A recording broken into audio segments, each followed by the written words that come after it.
Today we will recap the story of the 2009 movie Pandora. In 2153, a space probe discovered the planet Tanis, suitable for life, in deep space.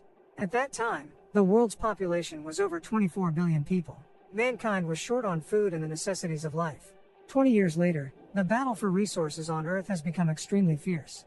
Then the Elysium spacecraft was launched towards Tanis. The huge ship has been on its way to Tanis for some time.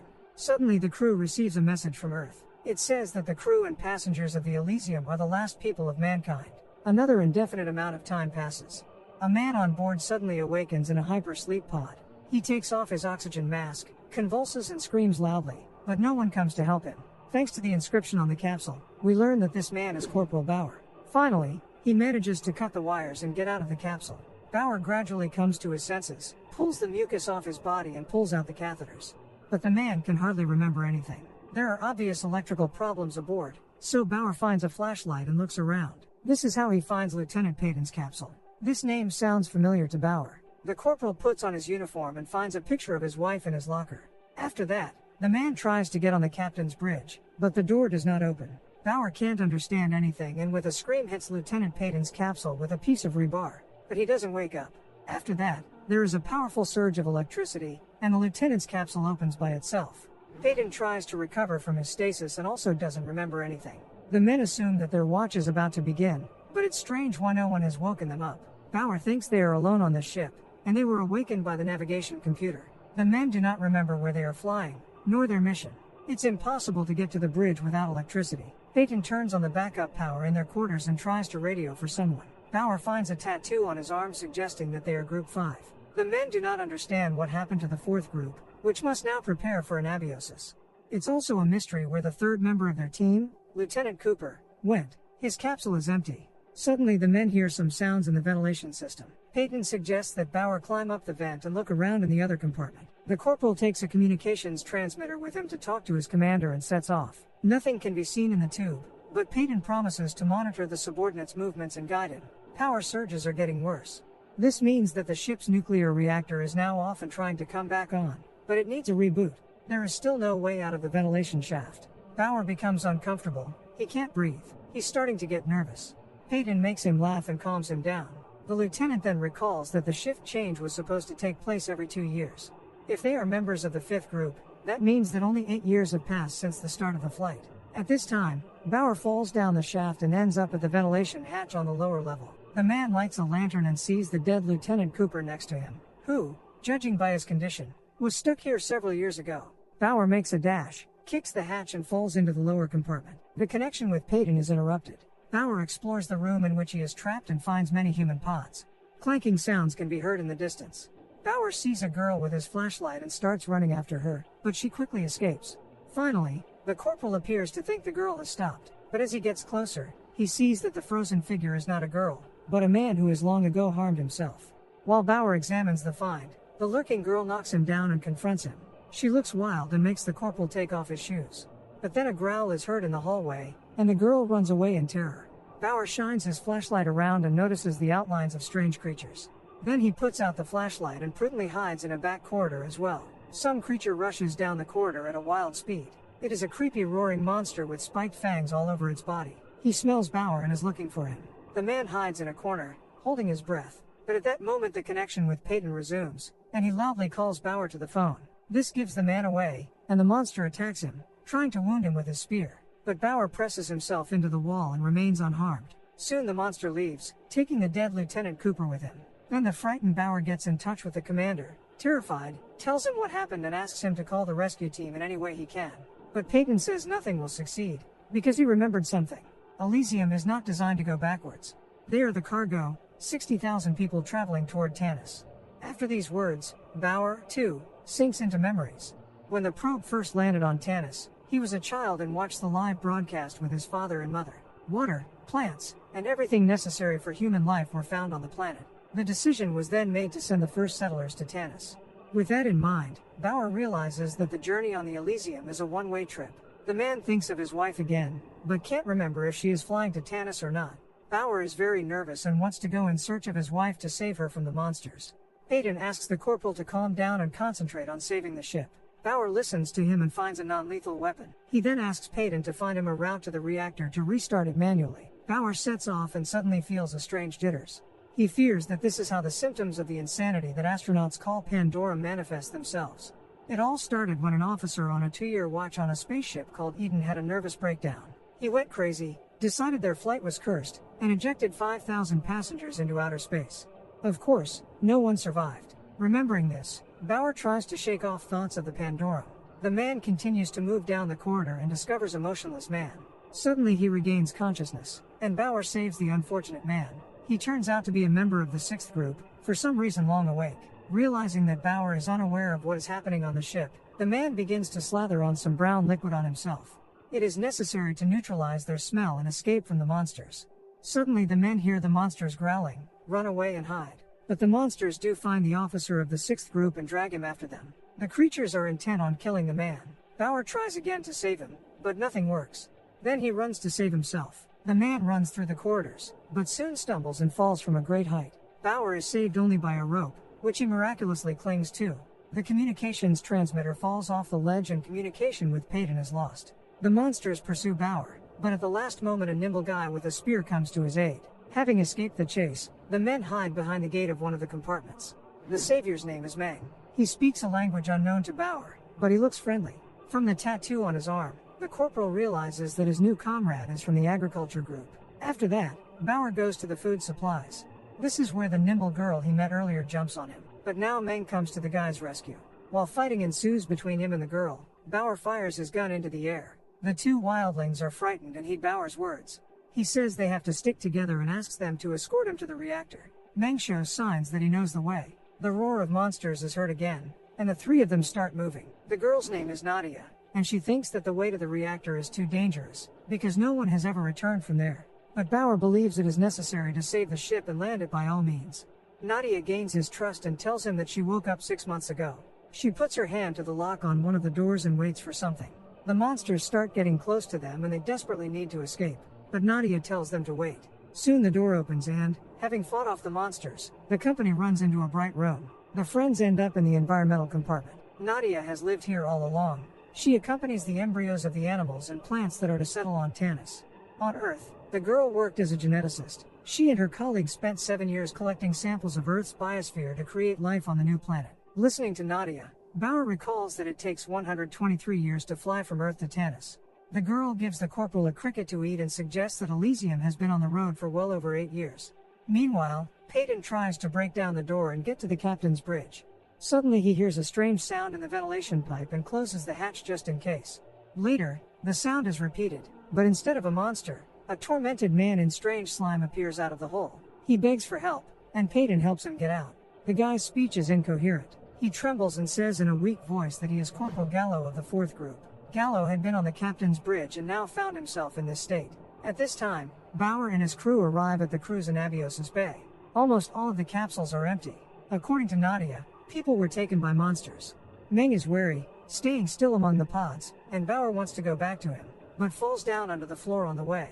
Nadia follows him. The friends find themselves up to their shoulders in a muddy liquid and find a lot of filth here. Above them, a monster walks among the pods, but it soon goes silent. Then the friends make their way to the surface. Bauer cautiously shines his flashlight into the darkness, and the monster immediately attacks them. The corporal gets tangled up in the wires and begins to feel the symptoms of Pandora. But watching the monster overpower Nadia, Bauer comes to his senses and rushes to the girl's aid. A fierce fight breaks out. As Bauer and Nadia fall to the floor, Meng appears. The friends gather their last forces and attack the monster from 3 sides. But then a second monster appears. It bangs its spear against a wall and calls out to a crowd of its brethren. The 3 of them run away quickly. Peyton, meanwhile, brings Gallo to his senses and asks what happened on the bridge. He says that 2 other members of his team were possessed by the Pandora. Tom had to protect himself.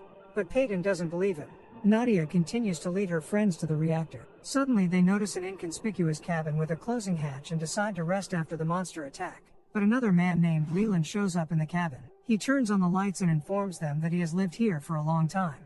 Afterwards, Leland cooks a meal for his friends.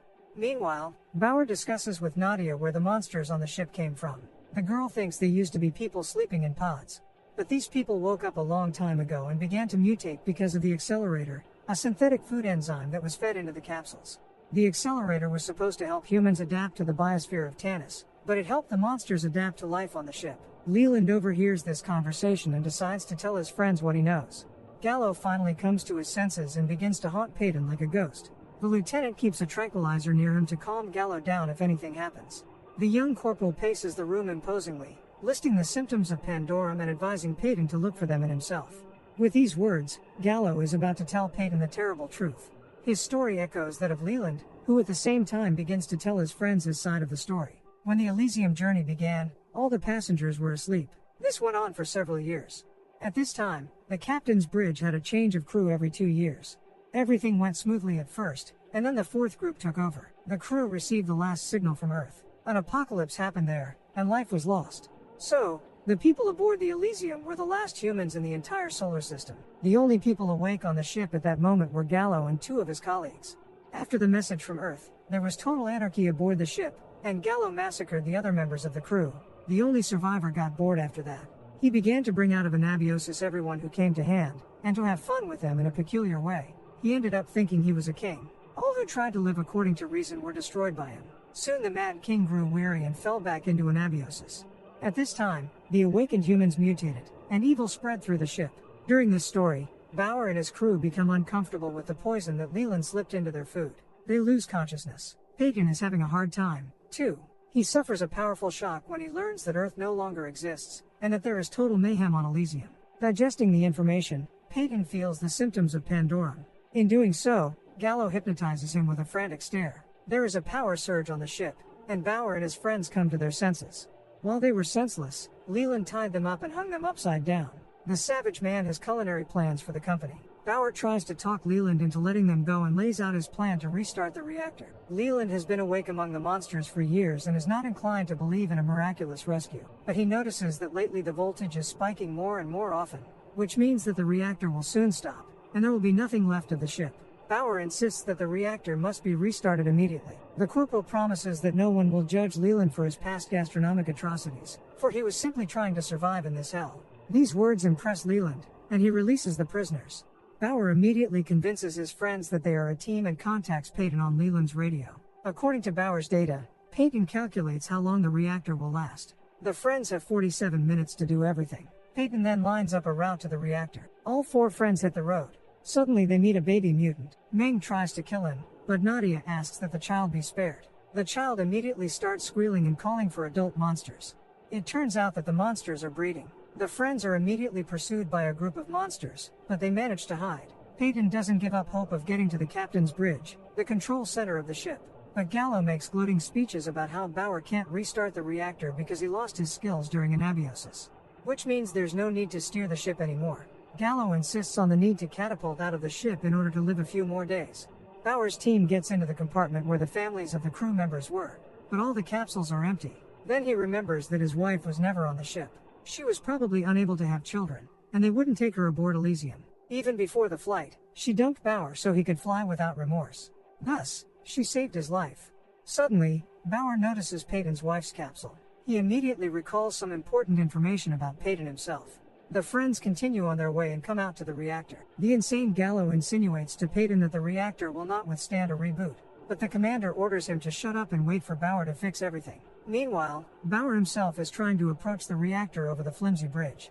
The structure cracks, causing one of the monsters to awaken in the depression around the reactor. This is where the nest of mutants is located. There are several hundred of them here, but they all sleep peacefully in the rays of radiation. The awakened monster growls a little and goes back to sleep, and Bauer continues on his way. Suddenly the rusty bridge comes off its mounts and almost falls down, but Meng grabs it and holds it up. However, Bauer falls off and flies down almost all the way to the pit with the mutants.